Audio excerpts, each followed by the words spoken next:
บนวลละอองแม่นวลน้องสาวน้อยป่าบง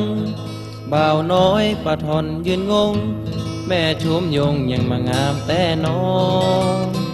งานบวชที่วัดเปิ้นจัดซอฮือฟังหออ้ายไปนั่งเสยจังโซ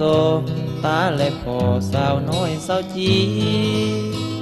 บึดใจคำเดียวน้องก็เตียวกายนายไปพอตั้งหลังเหมือนลูกแม่ใบพอตั้งหน้าคล้ายเหมือนลูกแม่สี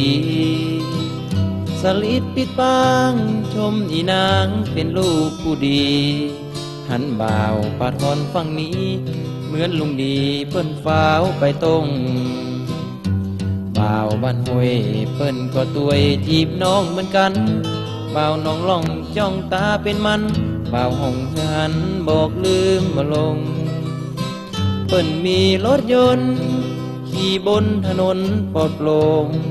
ตัวอ้ายมันเตียวละต้องหุ่นงามป่าบงเลยบ่สนใจจ้างเตอะน้องนางปั้นบ่าวปัดหอนรักเมาก็พอจาดหน้ามีจริงแล้วเนาะร่วมอยู่เงินหอพบกันจาดใหม่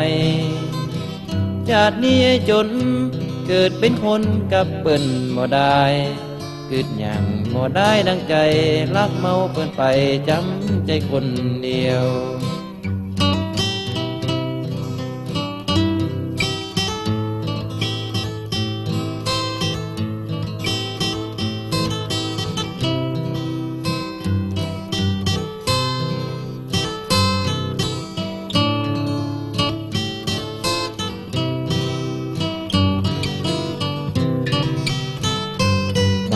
บ้านห้วยเปิ้นก็ตวยจีบน้องเหมือนกัน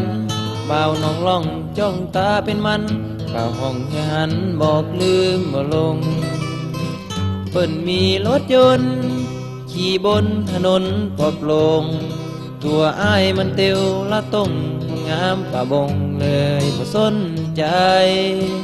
จ้างเตอะน้องนางบ้านบ่าวปาทอนรักเมาก็พอจาดหน้ามีจริงแล้วเนาะผมอยู่เงินหอพบกันจาดใหม่จาดนี้จนเกิดเป็นคนกับเปิ้นบ่ได้เกิดอย่างบ่ได้ดังใจรักเมาเปิ้นไปจำใจคนเดียว